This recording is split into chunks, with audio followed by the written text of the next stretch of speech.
Hello दोस्तों, I hope आपका board preparation यहाँ पर अच्छा चल रहा होगा। अभी तक हमने बोर्ड सीरीज के लास्ट में हम पहुंच चुके हैं और वहां हमने 2 वीडियोस जो है वो अपडेट किए हैं। इंपॉर्टेंट क्वेश्चंस के रैंडम चैप्टर्स के क्वेश्चंस यहाँ पर हम प्लेस कर रहे हैं। आई होप आपने उसे कंप्लीट कर लिया होगा। अगर आप कंप्लीट नहीं किया है तो जाके सबसे पहले उन्हें कंप्लीट करें, क्योंकि मैं बहुत सारे इंपॉर्टेंट क्वेश्चंस और कॉन्सेप्ट्स हैं जो कि हमें पेपर के बीच में एग्जाम्स में यहाँ पर काफी हद तक हेल्प करने वाले हैं। थर्ड वीडियो यहाँ पर हम इंपॉर्टेंट क्वेश्चंस का लेके आ रहे हैं। साथ साथ यहाँ पर वीडियो पॉज करते जाएं, क्वेश्चन डेवलप करते जाएं, देखें किन किन चैप्टर्स में यहाँ पर अभी और हमें काम करने की जरूरत है। देख सकते हैं आपका फर्स्ट क्वेश्चन यहाँ पर एक सर्किट गिवन है और आपको 25 वोल्ट का जो सेल है इसमें से करंट की वैल्यू यहाँ पर पूछी है। यहाँ और भी सेल यहाँ पर अटैच है। सबसे पहले इनके पोटेंशियल्स मार्क कर लेते हैं कि ये देखिए आपका प्लस है और यहाँ ये माइनस है, यहाँ ये प्लस है और ये माइनस है, फिर ऐसा ही और नेगेटिव, ये पॉजिटिव और ये पॉजिटिव और ये नेगेटिव। तो यहाँ आपके पास में एक सर्किट गिवन है। तो ये सर्किट जो यहाँ पर गिवन है इसमें 25 वोल्ट जो ये वाला आपका पोटेंशियल है, इससे आपको करंट यहाँ पर पूछा है। तो यहाँ से करंट शुरू हुआ है, कितना आई मान लेते हैं। तो यहाँ से करंट स्टार्ट हुआ आई, ये करंट यहाँ पर पहुंच गया और इसको यहाँ आपने डिवाइड करा तो आई करंट मानते हैं। और इसमें करंट जो है वो कितना भेज देते हैं, दैट इज I1। तो यहाँ चला जाएगा I1। तो यहाँ से I1 करंट गया, इस वाले में यहाँ पर जो है वो कितना करंट चला जाएगा। तो यहाँ पर करंट भेज देते हैं कितना, I2। तो ये वाला करंट जो है वो I2 भेज देते हैं इस वाले सर्किट के अंदर। इस वाले में भेज देते हैं यहाँ से, आप बताइए कितना, I3। और इस वाले में करंट भेज देते हैं यहाँ पर कितना, I4। तो यहाँ से जो है वो I1 आया, यहाँ से कौन सा करंट आएगा, I2 आने वाला है।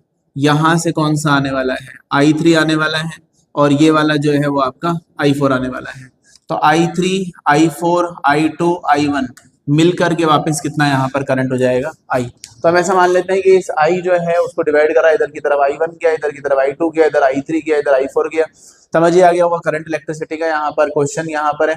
और आपसे यहाँ पर 25 वोल्ट मतलब इस सेल से निकलने वाले करंट की वैल्यू पूछिए। खुद एक बार रोक करके ट्राई कर सकते हैं कि ये करंट यहाँ पर क्या होना चाहिए, ये यहाँ पर पूछा गया है।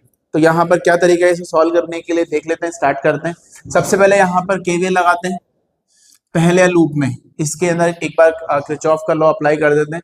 तो मैं इसको 1 नाम दे देता हूँ जिससे कोई कंफ्यूजन यहाँ पर ना रहे। तो यहाँ पर लूप 1 में केवीएल अप्लाई कर रहे हैं। तो क्या लिख सकते हैं, सेल को क्रॉस करने के बाद में रूल पता ही है कि sum of potential drop, algebraic sum of potential drop across all the element must be equal to 0। इसे क्रॉस करने पे जो पोटेंशियल यहाँ पे आ रहा है, देखो क्रॉस करने पे प्लस आया तो हमने प्लस ले लिया, तो ये लिखा आपका 25 वोल्ट। तो ये 25 आ गया। और यहाँ से जब इसे आपने यहाँ पर क्रॉस करा तो देखो क्रॉस करने पे क्या है, यहाँ प्लस का 25 और इसे क्रॉस करने के बाद में यहाँ पर आया प्लस का 30। तो ये आया यहाँ पर प्लस ऑफ 30। और इसके बाद में आप देख सकते हैं करंट के साथ आप जा रहे हैं, तो यहाँ क्रॉस करा प्लस 25, इसे क्रॉस करा, केवीएल लगा रहे हैं, क्लोज लूप लेना था, एक क्लोज लूप यहाँ पर लिया, ऐसे क्रॉस करा प्लस 25, इसे क्रॉस करा प्लस 30। अब करंट के साथ यहाँ पर जा रहे हैं तो आप क्या लिखेंगे, माइनस का 11 I1। तो माइनस ऑफ 11 I1 और आपके पास में इक्वल टू में किसके बराबर डाल देंगे, 0 के बराबर। Sum of potential drop across all the element in a close loop must always be 0। Current के साथ है तो नेगेटिव लगा दिया। अब यहाँ पर आपके पास में ये कितना आ गया, 11 I1 इक्वल टू यहाँ आपके पास में ये है 5 और ये आपका 55। तो I1 की वैल्यू यहाँ पर आ गई आपके पास में 5 एम्पियर। तो I1 आया 5 एम्पियर। इस तरीके से ये लूप 1 ले लिया। इसका नाम निकालते, देखो आप कोशिश, वैसे तो आप किसी भी लूप में निकाल सकते हैं क्योंकि I1 कैलकुलेट हो चुके हैं, पर हम एक काम करते हैं इस आउटर लूप में कैलकुलेट कर लेते हैं। वापस से इसी वाले बाहर वाले लूप में निकाल अप्लाई कर दिया आपने एक और बार किरचॉफ का वोल्टेज लॉ। तो ये वाले लूप में अप्लाई किया, देखो यहाँ से पूरे में, ऐसे मत बनाइएगा, ये समझने के लिए भाई मैंने लूप, आपने कौन सा लूप यहाँ पर लिया है, लूप 2। तो ये यहाँ पर रखा है लूप 2 जिसमें सम ऑफ पोटेंशियल ड्रॉप, इसको 0 के बराबर यहाँ पर डालना है। अब करंट के साथ जा रहे हैं, देखो ये लिखा आपने प्लस का 25, तो ये आ गया यहाँ पर 25। फिर इसको क्रॉस करने के बाद, यहाँ से क्रॉस करने के बाद देखो नेगेटिव आ रहा है, मैं इस वाले में लगा रहा हूँ बाहर वाले में, तो प्लस 25 क्रॉस करने पे माइनस आया, तो ये हो गया है माइनस का 20। और इसे यहाँ से क्रॉस करा माइनस का 5 I2, तो माइनस का 5 I2 इक्वल टू में कितना आ जाएगा, 0।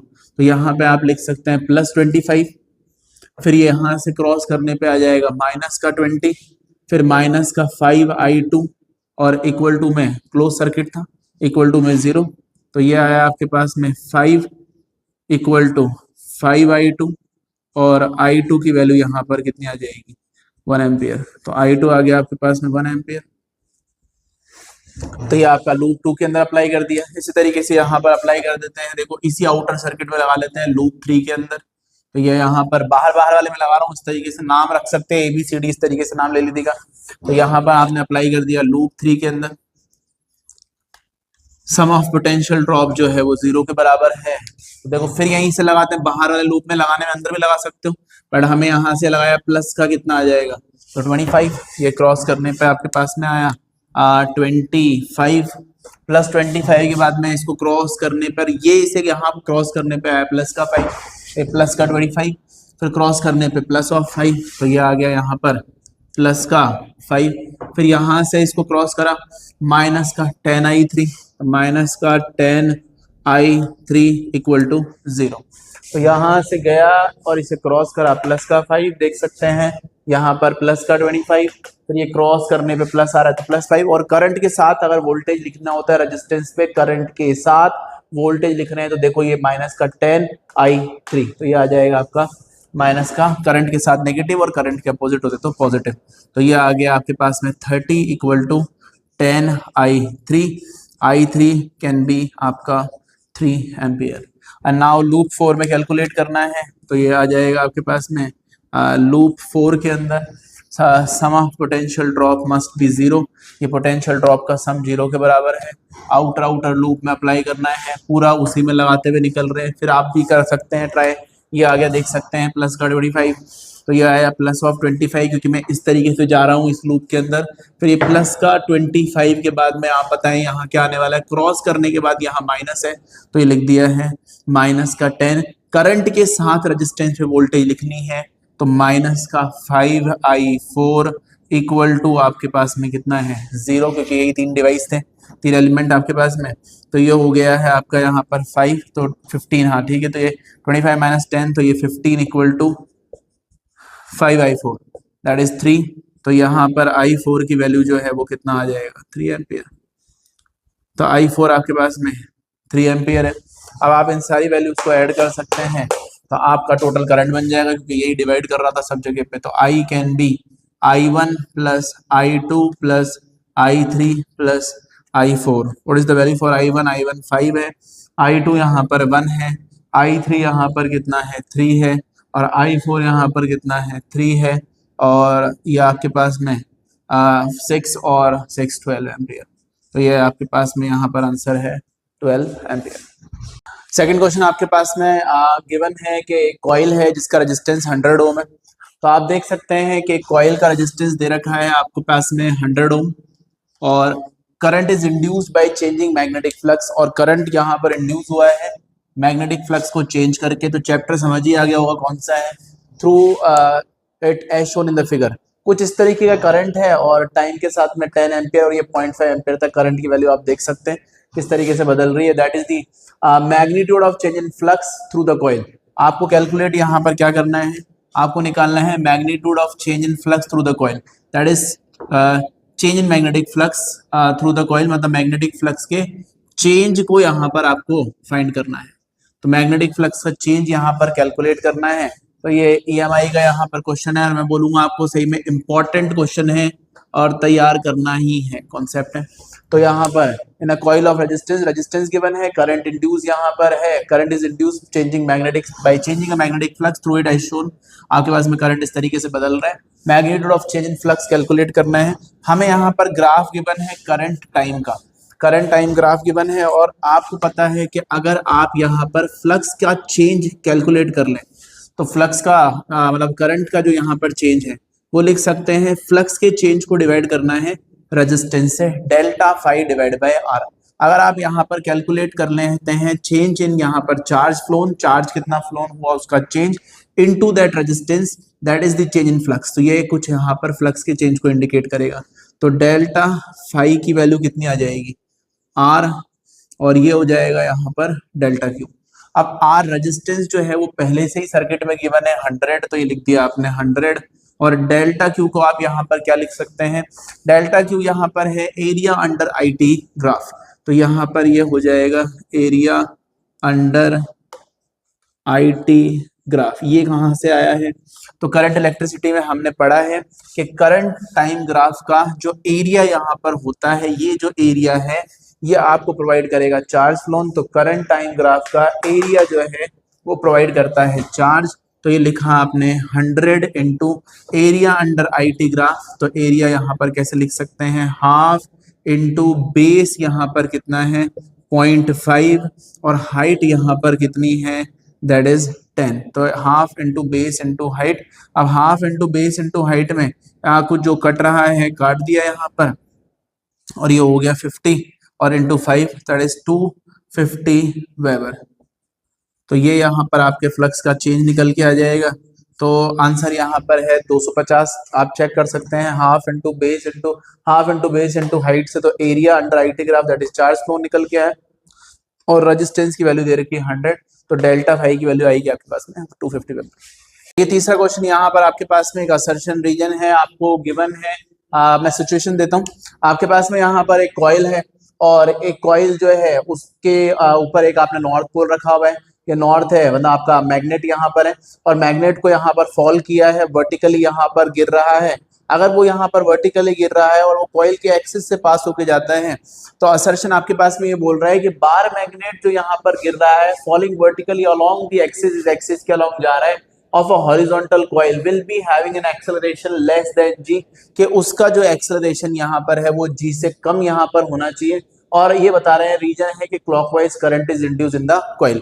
हमें ये बात पता है कि जब आप एक मैग्नेट को इस कॉइल से गिराने वाले हैं तो इससे प्रोड्यूस होंगी मैग्नेटिक फील्ड लाइंस। अब वो मैग्नेटिक फील्ड लाइंस जो नॉर्थ से, आपको पहले ही पता है नॉर्थ से मैग्नेटिक फील्ड लाइंस निकलती हैं, तो यहाँ पर जो मैग्नेटिक फील्ड लाइंस यहाँ पर पास कर रही हैं, क्या वो कॉइल को यहाँ पर क्रॉस करेंगी? तो हमें पता है जैसे जैसे मैग्नेट इसके पास आना शुरू होगा, number of magnetic field line passing through the coil जो है वो इंक्रीज होना शुरू होगा, मतलब चेंज होना शुरू होगा। अब मैग्नेटिक फील्ड के चेंज होने से मैग्नेटिक फ्लक्स कॉइल से यहाँ पर बदल जाएगा, और मैग्नेटिक फ्लक्स के चेंज होने से इसमें ईएमएफ और करंट को यहाँ इंड्यूस होना चाहिए। अब ईएमएफ और करंट जो है वो लेंज लॉ के अकॉर्डिंग ऐसा आना चाहिए कि अपने ही कॉज को यहाँ पर क्या करना चाहिए, अपोज। अब कॉज यहाँ पर ये है कि नॉर्थ पोल पास आ रहा है, और नॉर्थ पोल के पास आने को आप यहाँ पर अपोज कैसे कर सकते हैं? तो भाई नॉर्थ पोल के पास आने को अपोज कर सकते हैं कि नॉर्थ पोल को पास आने ना दिया जाए। और नॉर्थ पोल को पास कब आने नहीं दिया जा सकता? जब यहाँ पर खुद इस तरीके से सेल और ईएमएफ बने, मैं बोलूँ करंट ऐसा चलना चाहिए, ऐसा सेल बने, ऐसा कुछ यहाँ पर ईएमएफ इंड्यूस हो के वो एक ऐसा करंट बनाए जिससे कि एक करंट के यहाँ पर चलने से खुद ये वाला फेज जो है वो नॉर्थ पोल की तरह यहाँ पर काम करना चाहिए। तो नॉर्थ पास आया, नॉर्थ की फील्ड लाइन चेंज हुई, फ्लक्स चेंज हुआ, ईएमएफ करंट इंड्यूस होना चाहिए, लेंज लॉ के अकॉर्डिंग अपने कॉज को अपोज करना चाहिए। कॉज था नॉर्थ का पास आना, नॉर्थ को पास ना आने देने के लिए यहाँ पर इसे चलाना चाहिए एक, अगर आप ध्यान से देखें तो एंटी क्लॉकवाइज करंट। तो करंट के साथ अगर मैं फिंगर रोटेट करूंगा तो थंब आपको वहां की मैग्नेटिक फील्ड का आइडिया देगा, और थंब ऐसे ऊपर जा रहा है, थंब ऊपर जाने का मतलब हुआ मैग्नेटिक फील्ड लाइन बाहर निकल रही, और मैग्नेटिक फील्ड बाहर हमेशा नॉर्थ पोल से निकलती है, तो ये यहाँ पर कुछ नॉर्थ पोल बनना चाहिए और करंट चलना चाहिए एंटी क्लॉकवाइज। तो इस पे नॉर्थ पोल बनने से मैग्नेट पे एक फोर्स ऊपर की तरफ लगेगी, और अगर एक फोर्स यहाँ ऊपर लगेगा तो एक्सेलरेशन जी हो ही नहीं सकता है। इसका मतलब acceleration the falling magnet is less than G, इसका एक्सेलरेशन जो है वो जी से यहाँ पर कम होना चाहिए। तो पहला असर्शन तो एकदम करेक्ट है। और रीजन क्या बोल रहा है? Clockwise current is induce in the coil. Current भाई क्लॉकवाइज तो नहीं है, आपके सामने बनाया देखिए, करंट जो है वो क्लॉकवाइज है एंटी क्लॉकवाइज है। तो हमें पहले से पता है क्लॉकवाइज रूल ये बोलते हैं कि anti clockwise current will be a north pole and clockwise current will be a south pole. तो एंटी क्लॉकवाइज नॉर्थ पोल होगा और क्लॉकवाइज करंट एक साउथ पोल होगा, तो यहाँ पर नॉर्थ पोल बनना चाहिए, तो आपका करंट आना चाहिए क्लॉकवाइज बोल रहा है तो एंटी क्लॉकवाइज। तो रीजन यहाँ पर जो है वो गलत है, तो असर्शन सही है, रीजन गलत है। अब ऑप्शन लिखे हुए होंगे तो पढ़ लेना, नॉर्मली हम इस पे लगा रहे हैं ऑप्शन सी, बाकी फिर भी ऑप्शन पढ़ के करना क्योंकि उसमें चेंजेस हो सकते हैं। तो ऑप्शन सी का मतलब असर्शन करेक्ट और रीजन यहाँ पर, यहाँ आपका फॉल्स यहाँ पर है। तो इन क्वेश्चंस को साथ साथ तैयार करते जाइएगा। 3 क्वेश्चन अभी तक हम कंप्लीट यहाँ पर कर चुके हैं। आपका 4th क्वेश्चन यहाँ पर है, capacitor has a reactance of 100 ohm at 50 hertz, आपके पास में कैपेसिटर का रिएक्टेंस, तो रिएक्टेंस कैपेसिटर जो ऑफर करता है उसे एक्सी बोलते हैं और वो है 100 ohm, that is the opposition offered by capacitor to AC. और आपका फ्रीक्वेंसी जो है वो यहाँ पर इसकी कितनी बता रहे हैं 50 हर्ट्ज, 50 हर्ट्ज पे कुछ ये यहाँ पर इसका रिएक्टेंस है और आपको इसका रिएक्टेंस जो है वो पूछा है what will be its reactance at 125 hertz, तो हमें इसकी रिएक्टेंस पूछी है यहाँ पर कुछ 125 हर्ट्ज पे, तो कुछ 125 हर्ट्ज पे इसकी रिएक्टेंस को क्या होना चाहिए, ये यहाँ पर पूछा गया है। तो हमें पता है कैपेसिटर जो है XC इक्वल टू 1 बाय आपका यहाँ पर C omega 1 upon C into 2 pi new, तो XC की वैल्यू यहाँ पर है C ओमेगा और C इंटू 2 पाई न्यू, ये इस तरीके से आपका रिएक्टेंस आप बोल सकते हैं, XC को लिखा जा सकता है। AC वाले चैप्टर का यहाँ पर क्वेश्चन है, देखते यहाँ समझ आ गया होगा, समझ ही आ रहा है कि फ्रीक्वेंसी के यहाँ पर जो है वो इनवर्सली यहाँ चल रहा है, तो आप देख सकते हैं XC is inversely proportional to frequency XC upon XC dash, तो इसको ऊपर लेते हैं पहले, तो ये लिखा आपने XC डैश अपॉन यहाँ पर XC इक्वल टू, तो ये इनवर्सली जहां पर जा रहा है तो XC dash upon XC equal to, इसके इनवर्सली है तो न्यू डैश और ये ऊपर आ जाएगा न्यू, तो XC dash upon XC equal to nu upon nu dash. What is the value for XC dash, हमें तो निकालना है, फ्रीक्वेंसी के इनवर्सली है, formula 1 by C omega, omega can be 2 pi nu, frequency अलग अलग है बाकी सब सेम है, तो इसी तरीके से आप इसे निकाल सकते हैं, XC dash upon XC equal to nu dash nu divide by nu dash, nu की वैल्यू है यहाँ पर 50 और न्यू डैश की वैल्यू यहाँ पर कितना 125 पे रिएक्टेंस क्या होगी ये पूछा है, XC कैन बी 100, तो ये यहाँ पर आपके पास में आ गया है 100, बस अब इसको सॉल्व ही करना है, XC dash can be 50 into आपका 100 और ये आ गया 125, अगर इसे यहाँ पर काट दें 25 से भी काट दें तो ये यहाँ पर आ जाएगा आपके पास में 5 और ये कट जाएगा 2 और ये यहाँ पर आ गया है 20 इंटू 2 ये आया है 40। देखिए आपके पास में फिफ्थ यहाँ पर क्वेश्चन है, इलेक्ट्रोमैग्नेटिक वेव जो है वो ट्रेवल कर रही है किसी मीडियम में with a speed of 2 into 10 to the power 8, तो इलेक्ट्रोमैग्नेटिक वेव की जो स्पीड यहाँ पर है वो है 2 इंटू 10 की पावर 8 मीटर्स पर सेकेंड। अब रिलेटिव परमिएबिलिटी मीडियम की जो यहाँ पर है, रिलेटिव परमिएबिलिटी मतलब आपका है म्यू आर, परमिएबिलिटी जो है वो यहाँ पर 1 है और रिलेटिव परमिटिविटी यहाँ आपको फाइंड करनी है कि एप्सिलॉन आर की वैल्यू यहाँ क्या है, तो मैं बोलूँगा आपको ये इंपॉर्टेंट यहाँ पर क्वेश्चन है और मेंस में भी यहाँ पर पूछा गया है 2022 के अंदर, और इससे पहले भी काफ़ी सारे क्वेश्चन जो अभी तक हमने कवर किए उनमें बहुत सारे क्वेश्चंस कॉम्पिटिशन्स के अंदर भी डायरेक्ट यहाँ पर आ चुके हैं, तो सारे इंपॉर्टेंट क्वेश्चंस हैं और मैं तो आपको इसमें इसलिए स्पेसिफिकली इंपॉर्टेंट बोलूँगा क्योंकि छोटी चीज़ जो हमें ध्यान देने की जरूरत है और हम कहाँ सरप्राइज हो सकते हैं उसके बारे में थोड़ी सी बात करते हैं। मान लेते हैं कि हमें यहाँ पर पता है कि ये तो पता ही चल गया होगा कि इसका चैप्टर क्वेश्चन नाम ही पता लग गया इलेक्ट्रोमैग्नेटिक वेव, तो वेव यहाँ पर ट्रेवल कर रही, स्पीड दे रखा है म्यू आर और एप्सिलॉन आर की वैल्यू गिवन है। हमें पता है कि स्पीड ऑफ लाइट को यहाँ पर लिख सकते हैं 1 डिवाइडेड बाय आपका यहाँ पर एप्सिलॉन नॉट और यहाँ पर म्यू नॉट, तो C can be 1 by mu naught और एप्सिलॉन नॉट। अब ये म्यू नॉट और एप्सिलॉन नॉट क्या है ये तो पता ही होगा, ये आपका यहाँ पर है परमिटिविटी और ये आपका फ्री स्पेस के लिए और ये यहाँ पर आपका परमिएबिलिटी, तो ये यहाँ पर मैग्नेटिक परमिएबिलिटी और ये इलेक्ट्रिकल परमिटिविटी दोनों ही फ्री स्पेस के लिए, एयर के लिए वैक्यूम के लिए तो मैंने वहां पर C लिख दिया। अब अगर कोई मीडियम अगर होता तो यही बात किसी मीडियम में यहाँ पर क्या हो सकती थी, तो ये यहाँ पर हमारे पास में रिलेशन आ जाएगा दैट इज एप्सिलॉन और ये आ जाएगा mu, that is magnetic electrical permittivity of that medium और magnetic permeability of that medium, उस मीडियम की परमिएबिलिटी और उस मीडियम की परमिटिविटी। अगर हम दोनों को डिवाइड करते हैं C बाई V, थोड़ा सा और लिख लेते हैं, इसको एक साथ ले लेते हैं दोनों को।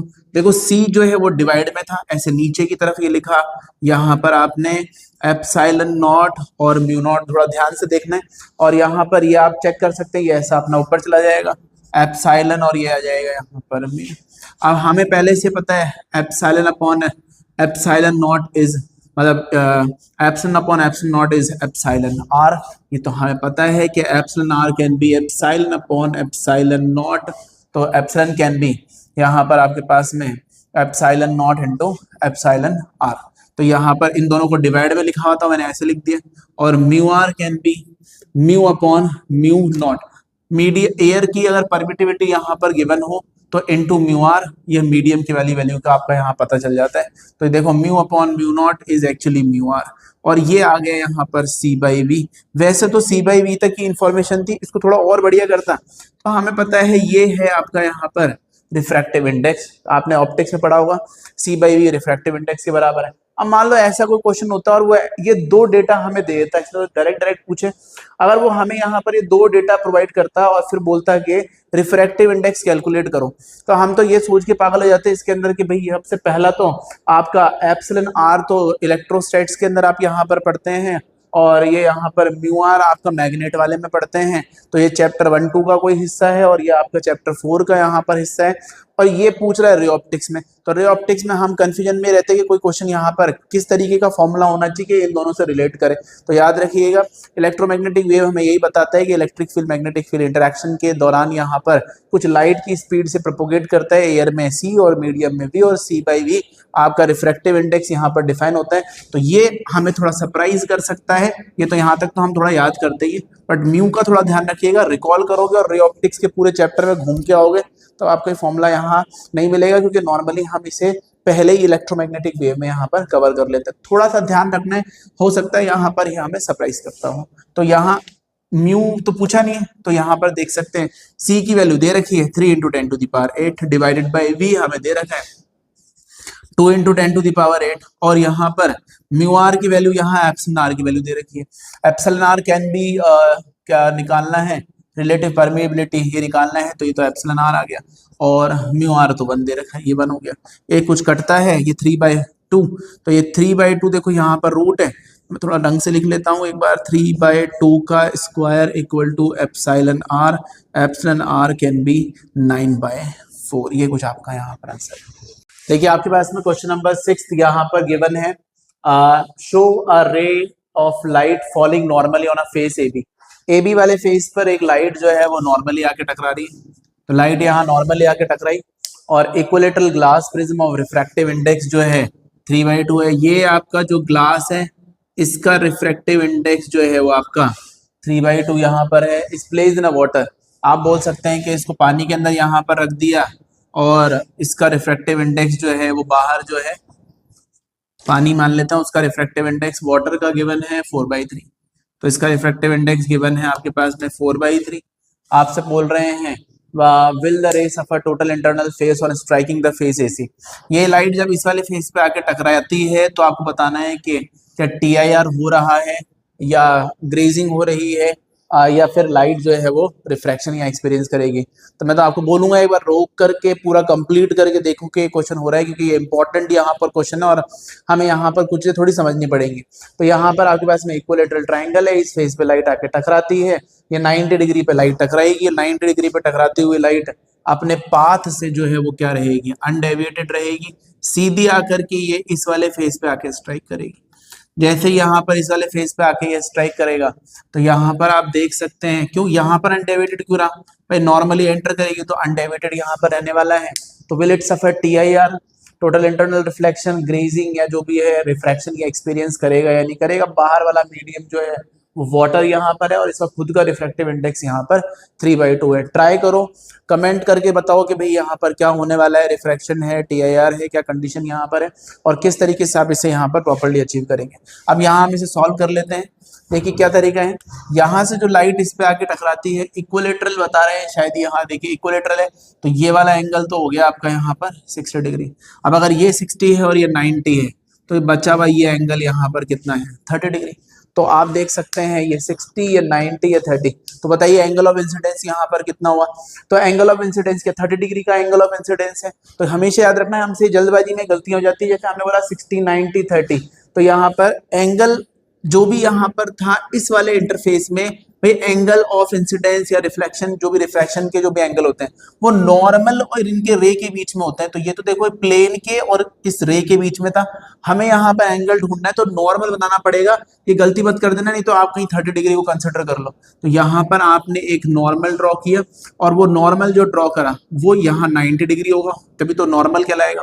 अब ये 90 डिग्री बनाया, नॉर्मल है यहाँ पर, ये 30 डिग्री है, तो what is the angle of incidence जो इस जगह पे है 60 डिग्री। समझिए आ गया होगा। पहली जो गलती हो सकती है 60 90, ये गलती सी आपने 30, फिर गलती से हम समझे कि रे आकर के 30 डिग्री पर टकरा रही है, तो भाई याद रखिएगा रे का इंसिडेंट रे और नॉर्मल के बीच में एंगल लेना होगा आपको। तो यहाँ पर ये एंगल है 60 डिग्री, तो एंगल ऑफ इंसिडेंस यहाँ पर आया 60 डिग्री, तो ये लिखा आपने साइन यहाँ पर आई। मैं एक बार थोड़ा और लिख देता हूँ कि angle of incidence sine 60, sine 60 की वैल्यू यहाँ पर कितनी आती है, √3/2। तो कुछ इस तरीके के एंगल पे यहाँ पर आकर के टकरा रहा है।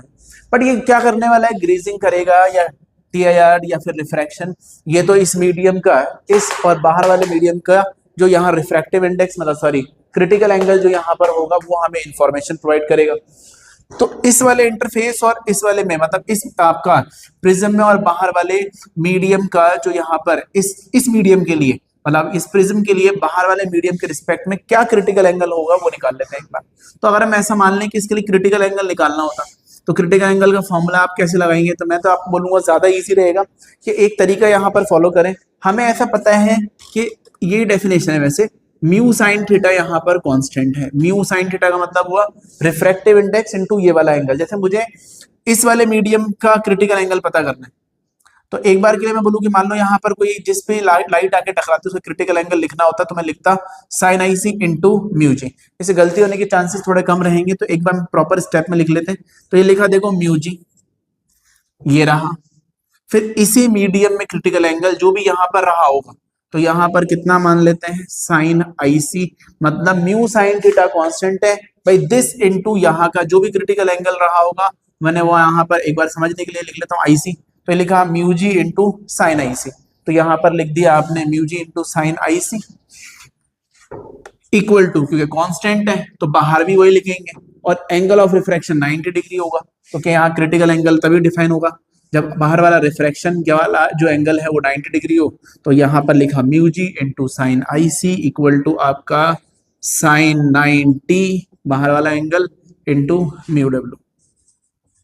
अभी जरूरी नहीं है कि आई सी जो है वो 60 डिग्री यहाँ पर आया, हो सकता आ जाए, हो सकता ज्यादा, हो सकता कम हो।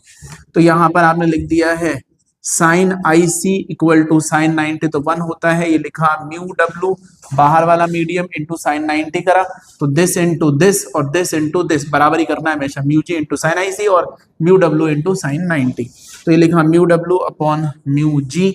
म्यू डब्ल्यू की वैल्यू कैसे लिखेंगे, म्यू डब्ल्यू यहाँ पर आपको दे रखा है 4/3 और म्यू जी दे रखा है आपको ग्लास का रिफ्रैक्टिव इंडेक्स 3/2। कट गया, ये देखिए काटने, तो काट मत देना, देखो नीचे नीचे लिखा हुआ है, इसको लाके ऐसे ऊपर मल्टीप्लाई करा तो 4 इंटू 2 ये हो गया यहाँ पर आपका 8 और 3 इंटू 3 ये हो गया 9, तो ये आया साइन आई सी।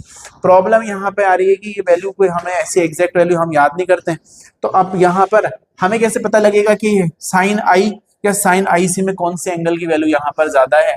तो आप एक काम करो, यहाँ पर साइन आई की वैल्यू कैलकुलेट कर लो, तो साइन आई की वैल्यू यहाँ पर कैलकुलेट करो तो इसको डिवाइड कर लो, √3 की वैल्यू होती है 1.73 डिवाइड बाय यहाँ पर कितना 2, तो ये कुछ आ जाएगा 0.86 के आसपास, और आपकी वैल्यू आ जाएगी यहाँ पर, मैं थोड़ा यही लिख देता हूँ, I can be sine inverse 0.86। देखो इनकी कोई डायरेक्ट वैल्यू तो थी नहीं, इसलिए यहाँ डिवाइड कर करके चेक करा, तो यहाँ पर सबसे इंपॉर्टेंट पॉइंट यही है कि हम ऐसी सिचुएशन में फंस जाएं जहाँ डायरेक्ट चीजें नहीं हो रही हैं, तो वहां पर आप पूरा नॉर्मल तरीके से सॉल्व कर लो, डिवाइड कर लो, फिर वैल्यूज को कंपेयर कर लेंगे।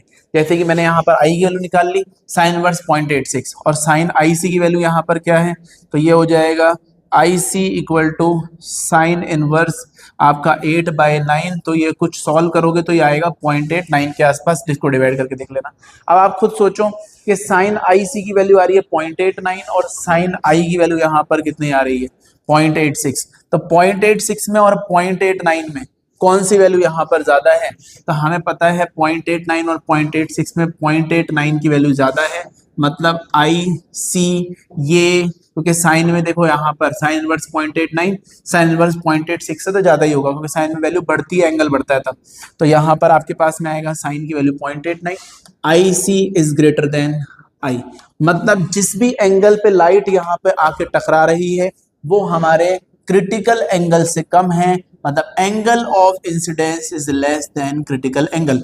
और क्रिटिकल एंगल से जब भी लाइट यहाँ पर कम एंगल पे आके टकराती है तो क्या होता है, अगर ये क्रिटिकल एंगल के बराबर होता तो देखो, तो बराबर तो सर यहाँ पर ग्रेजिंग हो जाती, बराबर होता तो ग्रेजिंग होती। अगर आपका angle of incidence critical angle से ज्यादा होता तो सर देखिए ज्यादा होता तो यहाँ पर आपके पास में रिफ्रैक्शन यहाँ पर हो जाता, मतलब सॉरी टोटल इंटरनल रिफ्लेक्शन यहाँ पर हो जाता। अभी आपका एंगल जो यहाँ पर है वो आपके क्रिटिकल एंगल से कम है, दैट sin 60 का जो यहाँ पर वैल्यू है is less then the critical angle defining for the pair of media. तो ना तो रिफ्रैक्शन होने वाला है, ना ही यहाँ पर ग्रेजिंग होने वाली है। असल में यहाँ पर टकराने वाली लाइट को क्या एक्सपीरियंस करना पड़ेगा, it will be less than IC, it will experience refraction. यहाँ पर ये रिफ्रैक्शन एक्सपीरियंस करेगा। कारण आपको समझ ही आ गया होगा कि यहाँ पर रीजन क्या है, तो इससे कंफ्यूज मत होइएगा, ये तो समझाने के लिए बनाया था। तो यहाँ पर वापस एक बार कंप्लीट कर देता हूँ। तो हुआ क्या, आप समझ सकते हैं कि जब ये आके टकराया, angle of incidence is less than critical angle, अगर ये कम है तो refraction will take place, light इससे बाहर चली जाएगी। तो यहाँ पर आप लिख लेना कि रिफ्रैक्शन होगा। इंपॉर्टेंट क्वेश्चन है, तैयार करिए, काम की चीजें हैं बहुत सारी इसमें छोटी छोटी। फिर एक और आपके पास में इंपॉर्टेंट क्वेश्चन है, क्वेश्चन नंबर 7। दो करंट सोर्सेज दे रखे हैं आपको, इनकी इंटेंसिटीज दे रखी है 25:16। तो इंटेंसिटीज का रेशियो यहाँ पर गिवन है, तो इंटेंसिटी I1 और I2 यहाँ पर लिख सकते हैं विच इज 25:16।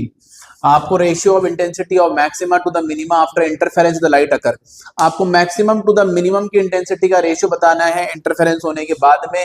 तो समझ ही आ गया होगा कौन से चैप्टर का क्वेश्चन है, वेव ऑप्टिक्स का क्वेश्चन है। मैं बोलूंगा तैयार करना है, इसी में कई अलग अलग तरीके से वेरिएशन यहाँ पर पूछे जा चुके हैं और पूछे जाते रहे हैं। ध्यान रखिएगा, इसमें इंटेंसिटीज का रेशियो बोला है और मैक्सिमम अपॉन मिनिमम की इंटेंसिटी का यहाँ पर वैल्यू कैलकुलेट करना है। तो आप बता सकते हैं भाई I max upon I minimum का फॉर्मूला यहाँ पर क्या है। तो आई मैक्स का फॉर्मूला हमने याद किया हुआ है, रूट में I1 प्लस में रूट में I2 का होल स्क्वायर। तो ये मैक्सिमम हो जाएगा और ये मिनिमम निकालना है, तो इन्हीं को माइनस कर लेते हैं। तो ये हो जाएगा, याद होगा, I1 root I1 minus root I2 का यहाँ पर होल स्क्वायर। तो root I1 plus root I2 का होल स्क्वायर और root I1 minus root I2 का होल स्क्वायर, और I1 अपॉन I2 पहले से यहाँ पर गिवन है। तो यहाँ पर आपके पास में इनको कैलकुलेट कर लेते हैं, इसके लिए I2 को कॉमन निकाल लेते हैं। तो देखो यहाँ से अगर मैंने यहाँ I2 बाहर निकाला और इसमें भी I2 यहाँ बाहर निकाला और मैं स्क्वायर में निकाल रहा हूँ, ऐसा लिख लेते हैं, एक बार पूरे पे लगा लेंगे फिर। तो ये हो गया आपके पास में I1 और ये I2 नीचे आ जाएगा, तो I1 अपॉन I2, क्योंकि देखो इसको कॉमन ले रहे हैं तो इसको I2 से डिवाइड कर दिए, तो ये I1 अपॉन I2, फिर ये यहाँ पर आपका इसको कॉमन ले रहे हैं, तो ये हो गया आपका I1 अपॉन I2। यहाँ पर ये आया आपका प्लस का 1 और ये यहाँ पर आया है माइनस का 1। तो I1 अपॉन I2 और प्लस का 1 इसकी जगह पे देखो डिवाइड में आ गया, तो ये प्लस 1, फिर ये रूट में I1 अपॉन I2, ये यहाँ माइनस 1 का पूरे पे ले लो स्क्वायर, क्योंकि अभी कॉमन ही ले रखा है। तो यहाँ आपने इसको यहाँ से कॉमन लिया, आप देख सकते हैं, देखो ये I1 अपॉन I2, ये वाला आपका I2 अपॉन I2 बाहर आ गया, फिर I1 अपॉन I2 और ये प्लस का 1, और फिर यहाँ देखो इसको भी डिवाइड करोगे तो I1 रूट में I1 अपॉन I2 माइनस का 1, इसको इससे कैंसिल कर दिए। तो बताइए एक बार, root I1 upon root I2, root डाल दूं अगर इस पे, तो रूट में I1 अपॉन रूट में I2 की वैल्यू कितनी आ जाएगी, यहाँ पर ये आएगा रूट I1 25/16 प्लस का 1 और ये आ गया यहाँ पर 25/16 माइनस का 1। समझ ही आ रहा होगा क्या कर दिया। तो यहाँ पर I2 कॉमन लिया और फिर इसको थोड़ा अरेंज कर दिया, I1 अपॉन I2 की वैल्यू 25/16 प्लस 1 25/16 माइनस 1 का यहाँ पर स्क्वायर आया, और इसको सॉल्व करने पे ये कितना आ जाएगा, तो ये यहाँ पे आ रहा है, मैं इधर ही लिख देता हूँ। तो यहाँ पर 25/16 को सॉल्व करोगे तो भाई बताओ कितना आया, ये आ गया 5/4 प्लस का 1, और वो ये नीचे वाला कितना आ रहा है 5/4 माइनस का 1, अभी भी होल स्क्वायर तो चल ही रहा है यहाँ पर। तो इसको लिख लेते हैं 5 + 4 divide by 4 upon 5 minus 4 upon नीचे आया 4 का स्क्वायर, 4 से 4 यहाँ पर कैंसिल हुआ, और इसे थोड़ा और ऊपर सॉल्व कर लेते हैं। 5 + 4 हो जाएगा 9 और 5 - 4 हो जाएगा 1, और ये हो गया यहाँ पर स्क्वायर 9/1 का स्क्वायर, दैट इज 81:1। आपका इंपॉर्टेंट क्वेश्चन है, फिर बोल चुका हूँ तैयार करिएगा, इंपॉर्टेंट। देख सकते हैं आपके पास में क्वेश्चन नंबर 8 में radius of the innermost orbit of hydrogen atom given है। तो इधर मोस्ट ऑर्बिट का जो यहाँ पर रेडियस है वो है आपका 5.3 इंटू 10⁻⁻11 मीटर, क्वेश्चन नंबर 8 है। और radii of n equal to 2 और n इक्वल टू 3 ऑर्बिट पूछ रहे हैं, मतलब आपको पहले ऑर्बिट का रेडियस यहाँ पर गिवन है और n इक्वल टू 2 और n इक्वल टू 3 का रेडियस पूछ रहे हैं। हमें पहले पता है कि किसी भी ऑर्बिट का रेडियस जो है वो उसी के प्रिंसिपल क्वांटम नंबर के स्क्वायर के यहाँ पर बराबर है। तो यहाँ पर आप बोल सकते हैं प्रोपोर्शनलिटी के अकॉर्डिंग चलेगा। तो Rn जो यहाँ पर है radius of the nth orbit is directly proportional to n square. जो भी नंबर पे जिस भी ऑर्बिट में आपको कैलकुलेट करना है उसमें n की वैल्यू का स्क्वायर पुट कर दो। तो अगर पहले ऑर्बिट के अंदर यहाँ पर कैलकुलेट करना है तो R1 की वैल्यू ये दे रखी। अगर मुझे R2 निकालना है तो क्या होना चाहिए, तो R2 upon R1 equal to ये होना चाहिए यहाँ पर n, देखो n के डायरेक्टली, तो जब n के डायरेक्टली तो n वही लो जो नंबर यहाँ लिखा हुआ हो। तो देखो यहाँ नंबर लिखा हुआ है 2, तो 2 का स्क्वायर, और यहाँ नंबर लिखा है 1 तो ये 1 का स्क्वायर। चेक कर सकते हो R2 upon R1 equal to 2 का स्क्वायर अपॉन 1 का स्क्वायर। तो R2 की वैल्यू कितनी आ जाएगी, 2 स्क्वायर इंटू R1, तो 2 का स्क्वायर हो जाएगा 4R1। तो यहाँ पर आ गया 4R1 मल्टीप्लाई आप कर लेना 4 इंटू 5.3 इंटू 10 की पावर माइनस का यहाँ पर 11 आ जाएगा।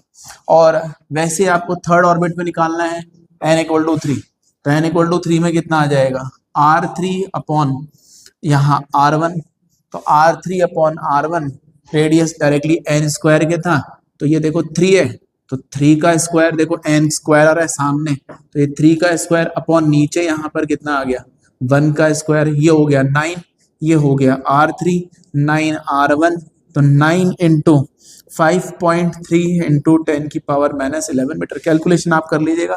इंपॉर्टेंट यहाँ पर है कि रेडियस अगर कभी भी निकालना हो तो प्रिंसिपल क्वांटम नंबर के स्क्वायर के यहाँ प्रोपोर्शनल ले सकते हैं, फॉर्मूला पूरा पता होगा। तो यहाँ पहला ऑर्बिट गिवन था, हमने उसी का फायदा उठा के R2 निकाल लिया, हमने उसी का फायदा उठा के यहाँ पर R3 कैलकुलेट कर लिया।